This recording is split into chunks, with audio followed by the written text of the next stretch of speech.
जितुनिखि बिटिसिनि बिसायख'थि बेयाव बिजेपि हान्जानिफ्राय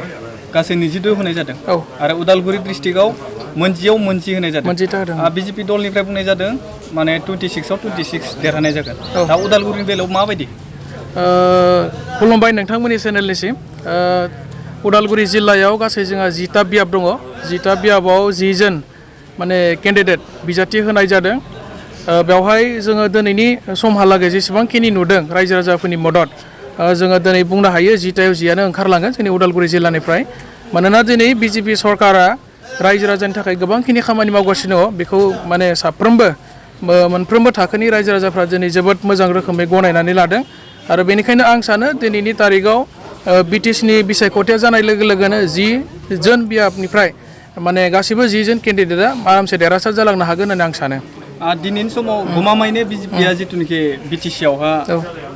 सरकार दानायनि अनजिमानि देरहासार जायोब्ला बिजेपि हान्जानिफ्राय सोर सिफ जागोन होननानै दिनैसिम थिरांथा दङ बिजेपि हान्जानिफ्राय सोर सिफ जागोन बेखौ आं दिनै बुंनाया आनअफिसियेल जागोन बेनिखायनो आं दिनै बुंनाय नङा खिन्थु जोङो माने पार्टिनि गेजेराव मोनसे सावरायनाय दङ सासे सुबुंखौ माने एसे सावरायनानै बुंनानै दोननाय जादों खिन्थु बेखौ अफिसियेल भाबै दिनैसिमबो डिक्लेयार होनाय जायाखै बेनिखायनो बेखौ जोङो गोजौ लेभेलनि स्टेटनि प्रेसिडेन्ट दङ आरो जोंहा जिल्लानि प्रेसिडेन्ट दङ बिथांमोनासो अफिसियेलि बुंगोन खिन्थु दिनै आङो बेखौ बुंनाया अफिसियेल जानाय नङा बेनिखायनो आङो दिनै सोर सिफ जागोन बे खोथाखौ दिनै नोंथांमोननि चेनेल गेजेरजों आं बुंनाय जानाय नङा दिनैनि समाव मोनसे बिटिसिआवहाय माने बिसायख'थियावहाय इसु फैदों माने कारापसननि एगेन्स्टआव आरो मोनसे सोलायनायनि दा बिजेपिखौ माने बिजेपिनो नैबे बिटिसि इलेक्सनाव बिटिसिनि बाखिन्दाफ्रा मानि थाखाय भट होगोन होननानै नोंथाङा बुंनो सानो नायदो दिनै बिजेपि सरकारा मा खामानि मावगासिनो दङ अल इन्डिया लेभेलाव स्टेट लेभेलाव बा जोंनि बिटिसि ओनसोलाव दिनै बबे सरकारनि दिनाव रायजो राजा फ्रि माइरं मोनजाजेनामोन दाख्लैबावै जेब्ला माने सारा हादोरावनो कभिड-19 भाइरासनि थाखाय लकडाउन होजेनबाय एप्रिल मासनिफ्राय बिजेपि सरकारनि दिनाव जोंनि दुखिया गोरिब मानसिफ्रा माने फ्रि माइरं माने मोनजेनबाय बेनि अनगायैबो जोंनि फरायसा फरायसुलिफोर दाखालिबावै जोंनि डक्टर हिमन्त बिश्व शर्मा सोलोंथाइ बिफाननि जाय मन्त्रि बिथाङा जोंनि फरायसाफोरनि एडमिसनखौ टटेलि कलेज लेभेलाव फ्रि खालामनानै होगोन होननानै फोसावबाय बिनि अनगायैबो नोंथांमोना नायदो फरायसालियाव जायफोर फरायगासिनो दङ माने सरकारि फरायसालियाव बिथांमोननो गांब्रै इउनिफर्म माने गस्ला बिथांमोन होगोन होनना फोसावदों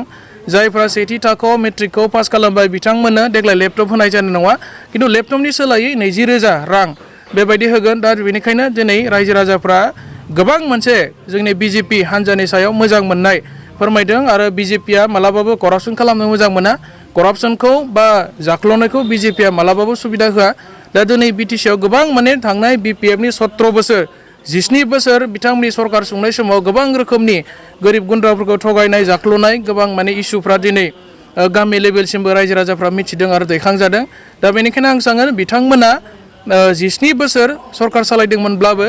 देरहासार जानो हानाया सुबिदा गैया नांगौ बायदि खामानि मावनो हायाखै रायजो राजानो दिनै बिथांमोना पार्मानेन्ट डेभेलपमेन्टनि इसुखौ लानानै जेबो खामानि मावनो हायाखै आरो दिनै बिटिसि ओनसोलाव जौगादों होनना बुङोब्ला लामा दलांनिफ्राय जागायनानै आइवे न'निफ्राय जागायनानै माने बायदिसिना स्किम खामानिफ्रा गासैबो दिनै सेन्ट्रेल गभर्नमेन्टनि आरो दिनै बयबो मानसिफ्रा बेखौबो नायदों स्टेटआव बिजेपिनि पावार दङ सेन्ट्रेलाव बिजेपिनि पावार दङ आरो दिनै बर' सुबुंनि खोथा बुङोबा दिनै नोंथांमोना नायदो जेब्लानो बिजेपिनि सरकार फैदों बर' हारिया लाब जाबाय थादों थांनाय 2003 मायथाइनि 10 फेब्रुवारियाव बिएलटिजों सुक्ति खालामनानै बर'फ्रा दानि सोलिबाय थानाय बिटिसि मोन्दों बेजों लोगोसे बर' रावा 90 सिडिउलाव हाबदों बियो माने हारि हिसाबै बेसेबांबा गोग्गाथावना बेनि बादै दाखालिबावै 2020 मायथाइनि 27 जानुवारि खालि एनडिबिजों एबसुजों लोगोसे मोनसे गोरोबथा खालामबावबाय बेबो जोंनि बिजेपि सरकारनि थाखायनो जादों दा नोंथांमोना नायदो जे हारि हिसाबै साननानै नायोब्ला माने जोंनि हारिखौ बिजेपियानो बांसिन अनबाय थादों आरो जोंनि गोलाव समनि जिखिनि दाबिनाय इसुसफोर बेखौ माने बिजेपि हान्जायासो सल्भ खालामनानै होबाय थादों दा बेबायदि गोबां माने खोथा दङ आरो लोगोसे दाखालिबावै आसामनि एसेम्ब्लियाव केबिनेट मोनसे डिसिसन लादों जे बर' मिडियामनि थाखाय सेपारेट डाइरेक्टरेट जायखौ माने गोबां बोसोर आन्दलन खालामनानैबो मोनाखैमोन नाथाय बिजेपि सरकार फैनाय लोगो लोगोनो सेपारेट डाइरेक्टरेटखौ दाखालिबावै केबिनेट डिसिसन लाबाय आरो बेखौ थाबैनो माने मावफुंनो थाखाय बिजेपि सरकार आखायाव लाबाय दा बेनिखायनो आं सानो बेबायदि गोबां इसु दङ जायनि थाखाय दिनै मानसिफ्रा बिजेपिनो भट होगोन आरो बिजेपिखौनो देरहासार खालामगोन बावैसो जिथुनिखि बर'नि सोमावसारि आफाद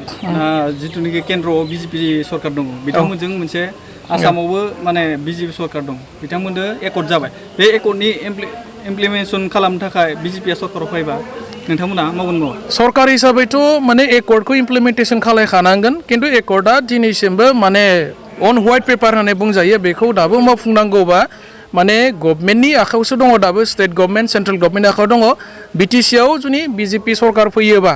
माने मावफुंनायनि माखासे दायित्वखौथ' लाखानांगोन जिहेतु माने सेन्ट्रेल गभर्नमेन्टआनो बिनि सायाव जितु एकर्डनि माखासे माबाखौ इन प्रेजेन्स अफ स्टेट गभर्नमेन्ट मावनानै होखाबाय आरो लोगोसे दै मुभमेन्ट खालामग्रा हान्जाफोरजों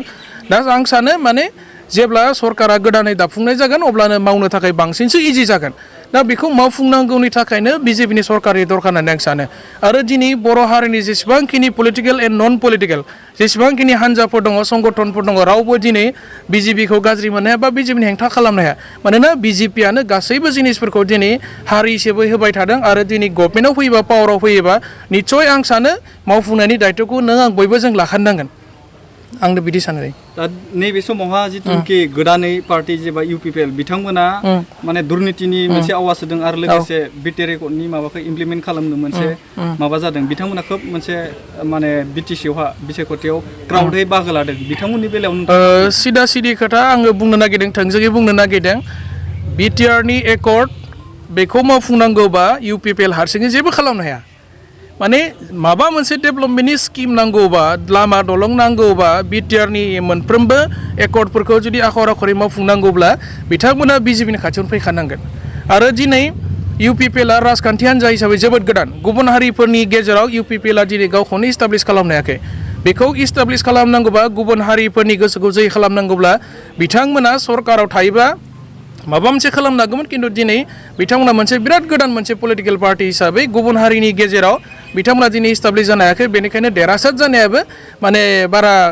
माने मोजां नुहुराखै क्लियार नुहुराखै होननानै आं सानो आरो नोंथांमोना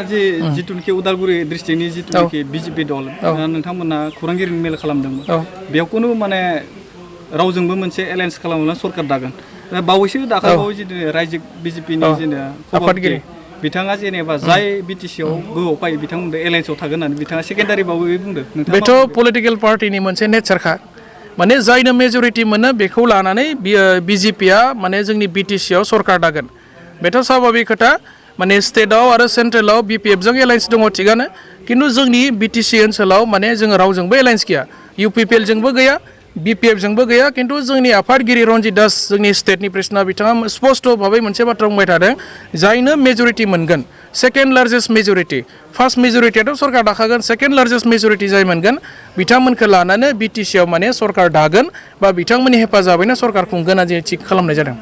एज ए केन्डिडेट बे समाव रायजो राजाफोरखौ मा खावलायनो सानो एज ए केन्डिडेट आङो गिबियावनो जितु माने कभिड-19 कर'ना भाइरासनि जितु माने गोसारनाया दासिमबो माने बांलांबाय थादों सोलिगासिनो दङ बे समाव आङो साफ्रोमबो रायजो राजा बिथांमोनखौ भाइरासनिफ्राय गावखौनो गाव होबथानो थाखाय सांग्रां जाना थानो थाखाय खावलायबाय बे भाइरासआ गामि लेभेलाव ट्रान्समिसन जायोबा ससियेल ट्रान्समिसन जायोबा बेखौ होबथानो हानाय नङा गोबां माने जेंना जागोन बेनिखायनो आं सानो बयबो नैबे समाव माने बिसायख'थिया जागोन मोनसे समाव खिन्थु माब्ला जागोन दिनैसिमबो खुनु मोनसे दिन तारिख बेबायदि माने फोसावनाय जायाखै खिन्थु बिसायख'थि जानायनि आगोलावनो आङो नैबे भाइरासनि सोलिबाय थानाय जेंनानि सायाव आङो रायजो राजाफोरखौ खावलायदों जाहाथे बयबो सांग्रां जानानै थायो गावखौ बासायनानै थानो सोलियो दा गावनि जिउखौ बासायनाब्लासो जों हादोर बा जोंनि जायगाखौ जों बासायनो हागोन बेनिखायनो साफ्रोमबो आङो रायजो राजाफोरखौ बे समाव खावलायदों कभिड-19 भाइरासनिफ्राय जाहाथे सांग्रां जानानै थायो आरो लोगोसे बिजेपिनो भट होनानै बिजेपिनि साफ्रोमबो केन्डिडेटफोरखौ आङो देरहासार खालामनो थाखाय साफ्रोमबो रायजो राजा बिथांमोनखौ खावलायदों मानोना जोंनो मोजां मोनसे खुंथाय नांगौ गुड गभार्नेन्स जोंनो नांगोन माने बयनोबो समान समान मोनथाय होनो हानाय एकमात्र बिजेपि बेबायदि मोनसे राजनैतिक दला दिनै माने जोंनि बिटिसि इलेक्सनाव बाहागो लादों आरो बिजेपिया देरहासार जायोब्ला साफ्रोमबो गोरिब गुन्द्रा धोनि साफ्रोमबो मानसिनो माने समान समान जिखिनि मोननांगौ मोनथाय माने अधिकारखौ बिजेपिया दिनै होनो हागोन आरो बिनि बादैबो इनफ्रास्ट्राक्चार डेभेलपमेन्ट जेरै लामा दलंनि खोथा गासैखौबो दिनै सेन्ट्रेल गभर्नमेन्टआनो हरबाय थाखादों स्टेट गभर्नमेन्टआ हरदों माखासे आरो सेन्ट्रेल गभर्नमेन्टआ हरबाय थादों आरो दिनै नैबे बिटिसि ओनसोलावबो बिजेपिनि सरकार फैबा जोंनि डेभेलपमेन्टआ बांसिन मोजां जागोन स्पिड जागोन